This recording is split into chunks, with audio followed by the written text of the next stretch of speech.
I pozdrav ljudi, dobrodošli, ja sam Rastko i danas ćemo sa kanala The Serbia Show, danas ćemo pokazati moju kolekciju Skylanders čajnica. Idemo da krenemo. Prvo počinjemo od ovog trijeca.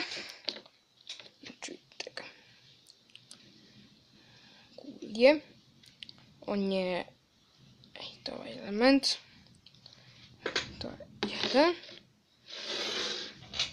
Onda njegov saputnik je Šum Bum. Ovo je mala pečkica.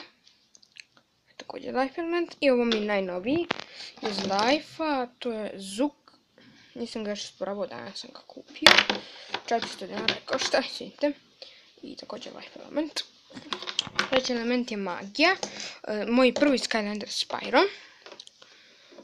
Evo ga, vidite ga. Znači, rogove makići element. Onda njegov saputnik. Sam da je nađem. Evo ga.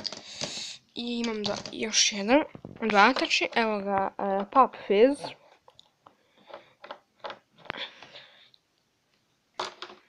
Onda i zadnji je Double Trouble ili kako bi se pravilo dupla nevolja.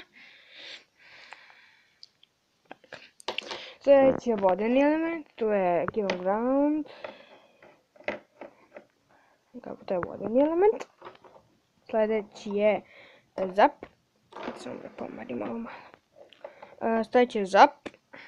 Zap tačnije. I on je isto vodeni element, kažete. I njihov saputnik zadnji je Chill. Ona je ženska, vidite. Onda sljedeći je mračni, tu je Cinder. Nju sam dobio u paketu kao i ovog T-Rexa. Ovo sam dobio u paketu. Ovo je Cinder. Vidite, takav mračni element. I imam Fight Ridera, to je isto mračni element. Inače ovo dole lobanju, kao što vidite, i to svetli u mraku. Evo ga. On sljedeći je vatreni element, tu je Aptor.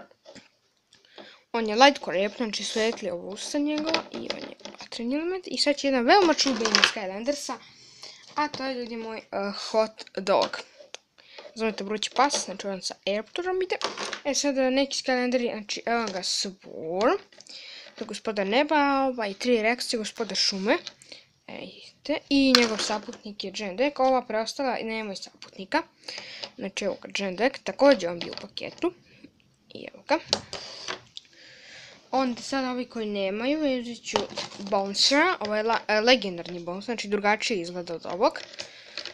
Ovakav je. I vidite, ima pogrešna strana. I imam sad još dva, ali jedan nije Skylander. Ovo je Prison Break. On je zemljani.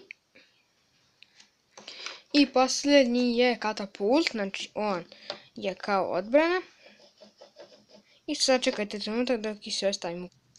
I ja vam ga savio sam i kuputio, tako da ljudi, do novog klipa, čao.